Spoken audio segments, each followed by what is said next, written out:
In this video, we're going to be discussing Rabbi Yisroel Friedman, the Holy Rebbe of Ruzhin, also known as the Ruzhiner, or the Holy Ruzhiner, the Holy Ruzhiner. He was a Hasidic Rebbe in the 19th century. He was born in the year 1796, and he passed away in the year 1850.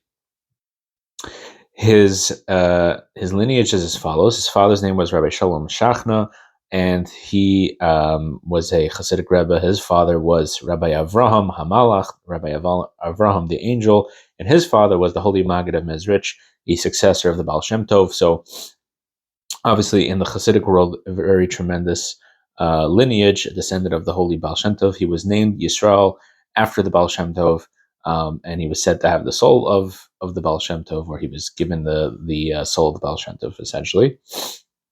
He was a tremendous figure from birth. His father passed away at the age of 6, and somehow he still had some sort of relationship with his father, Rabbi Shalom Shachna, and he also was considered a genius, and I believe he became a Rebbe at a very young age, maybe even bar mitzvah. One of the things that a couple stories about his youth.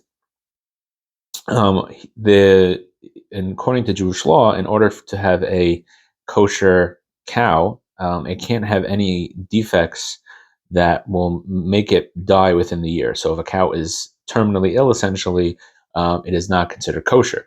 So it's very high risk for a butcher to slaughter a cow, because if it's not kosher, he can't sell it for the kosher price. You would have to sell it for not kosher prices, which is obviously considerably less, considering that you put in all this effort of having, supervision and a sheichet and all the different things that are required, and now you can't sell it for that price. So what he would do is, they would have him as a child. He would say, I know which cows are kosher. And he had this prophetic vision that he could tell you which ones were kosher, which ones were not. And basically the butchers of the town relied upon him because apparently he was extremely accurate. So that's just a small little story. Another one is that as a child, he was studying Talmud, and the Talmud discusses what happens if a person gets lost in the desert, and now he doesn't know which day is Shabbos. What are the legal and halachic remedies to this situation? And he told his teacher, I don't understand the question. And his teacher explained to him, this was the genius of the town. He was, what do you mean you don't understand the question? It's not so complex. Person doesn't know which day is Shabbos. And he said, I don't understand the question. You could look at the sky. I look up at the sky, and Shabbos, it looks different. And his teacher was, okay, I'm a little out of my depth over here. As I said, he became a Rebbe in the city of Ruzhin. It's a town today in Ukraine. Then it was part of the Russian Empire. He had a tremendously royal court, a lot of pomp and circumstance. One of the stories goes that he wore golden shoes, and people were like, wow, this rabbi is, extravagant, extravagant lifestyle. And they looked and they saw that actually there were no soles on the shoes, and he had bloody footprints from all the wear and tear on his feet, just walking in the snow or dirt or whatever it was. So apparently this idea that he had this royal, he had a royal divine service, and other Hasidic Rebbes copied this as well, that they would sometimes they would do things that were, extravagant, and essentially they were using these extravagant gifts that they had, or extravagant financial means, to serve God. And there was a special divine service. Obviously, it's not for everybody, but for certain Hasidic Rebbes, that's what they did.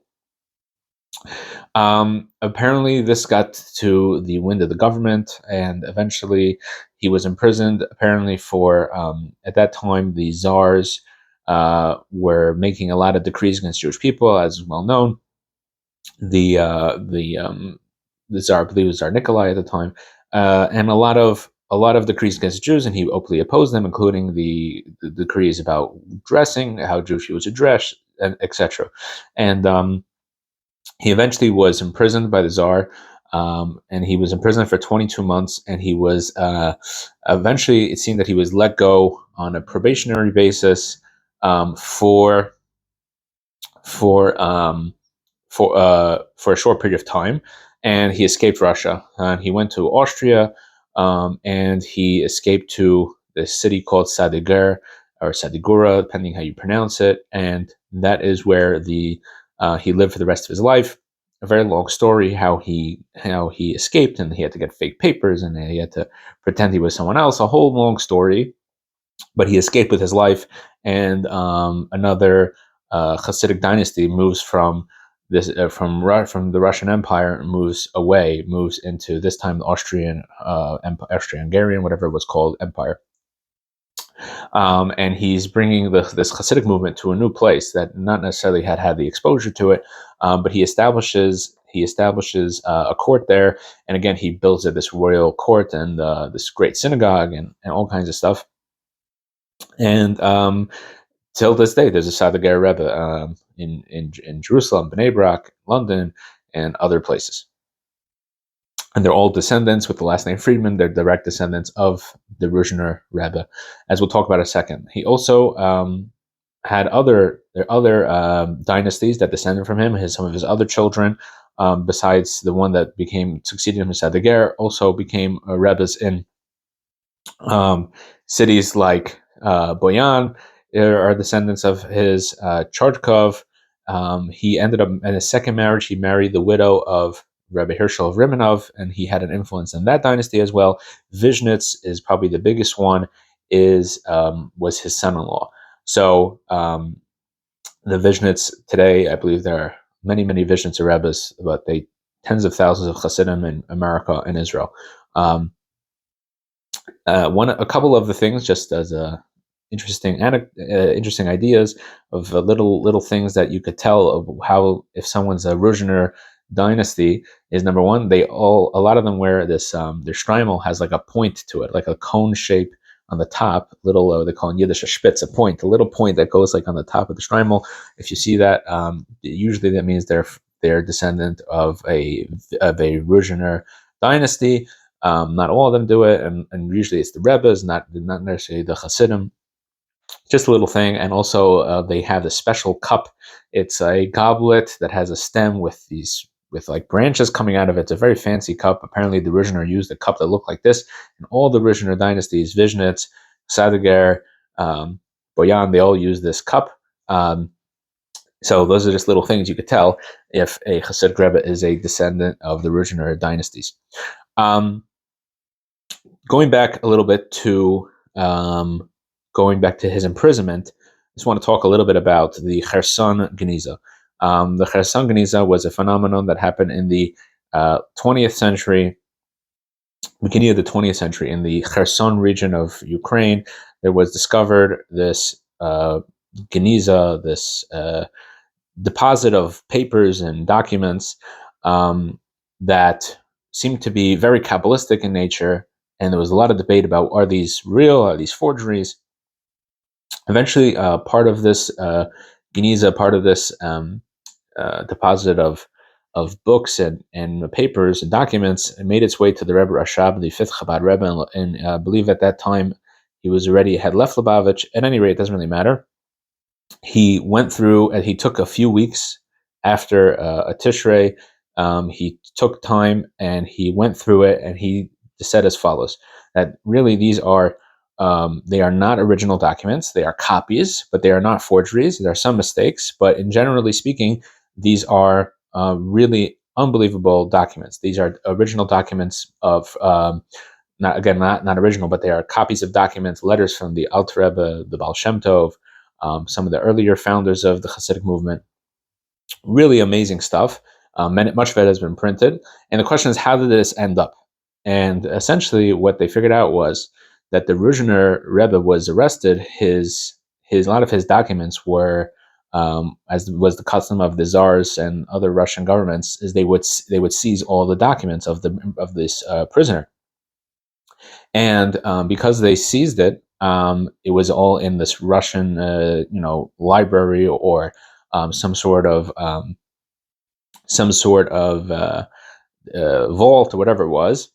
And the Hasidim wanted these original documents back. So what they did was they would go in, they would bribe the guards, they would write copies, but they didn't really care that the copy should be accurate, which is why there's a lot of discrepancies, things that don't make a lot of sense about the dates and other things. But they wanted it to be, let's say they had in their ledger that there was a document from the Baal Shem Tov that had this topic in it, so they made sure that it looked like that and had generally that, but they were writing it quickly. They were just trying to copy it so they could put a replacement, and essentially that's how these copies got into there, and they managed to get it all out. So there's been a lot of discussion amongst the in the academic world about the validity of these documents, but it seems to be, at least from the Rebbe Rashab and his successors' perspective and the Chabad perspective, and again, borne out by a lot of evidence.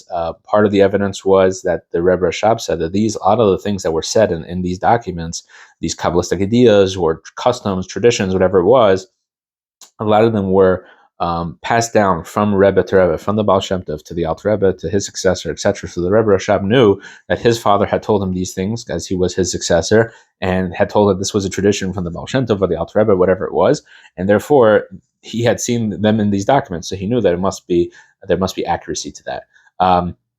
Again, discussion amongst historians. I just thought it would fit to talk about it here when we discuss the Ruzhiner.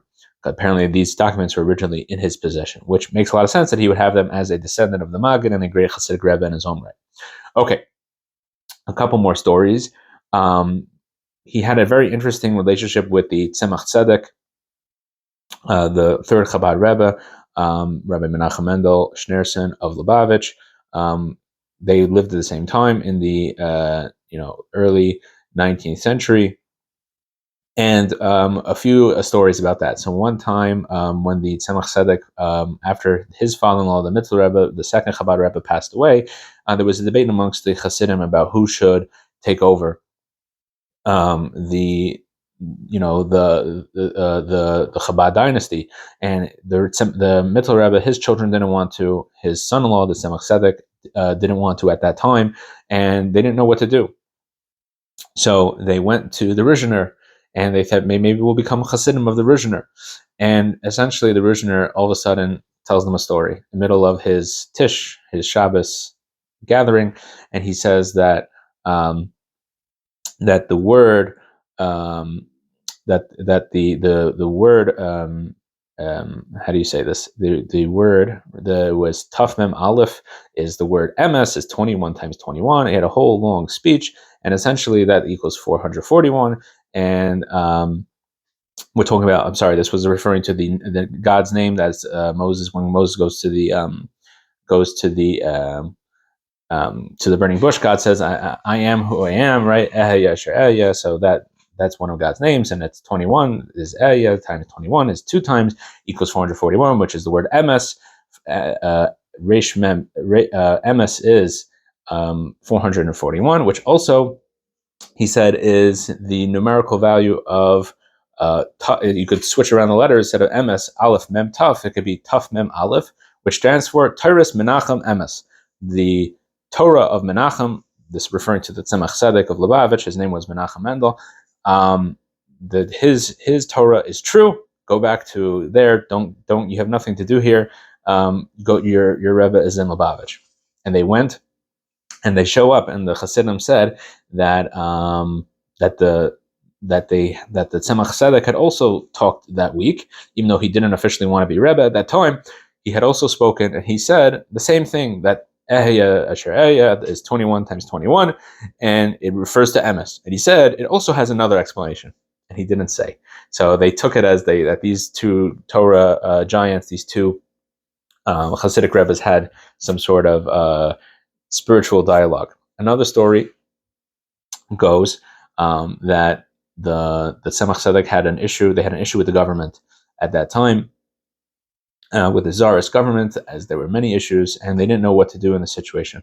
So the Tzemach Tzedek said, "Please go to the Ruzhiner." He sent messengers to the Ruzhiner, and he said, when the Ruzhiner says Tehillim, all the gates of heaven are open, and he'll tell you what to do. And sure enough, they went to the Ruzhiner, and he said, "Let us say Tehillim together, and then I'll know what to do." So they said to him, all the gates of heaven are open, and he says 2 messengers should be sent to 2 messengers shall be sent to Petersburg and do certain things and speak to certain people, and that's what the success of the mission will be. And sure enough, they go back to, and he said, and also your Rebbe agrees with me, meaning that Tzemach Tzedek also agrees with me. And apparently, at the same time, they went back and they had found out that he also had agreed to the same idea on his own. And he said, "Yeah, we're going to follow the advice of the Ruzhiner." There are a few other stories about their relationship. This very interesting relationship between the Tzemach Tzedek of Chabad and Lubavitch and the Ruzhiner. Very interesting. Kind of relationship that they had, the spiritual relationship. I don't know if they ever met in person. I did not look that up, but apparently they had a very interesting relationship. So that is all for today. Thank you very much for joining. If you have any questions, comments, please put it in the comments. If you think I left something out or made a mistake, please like and subscribe, and we'll hope to see you in the next video.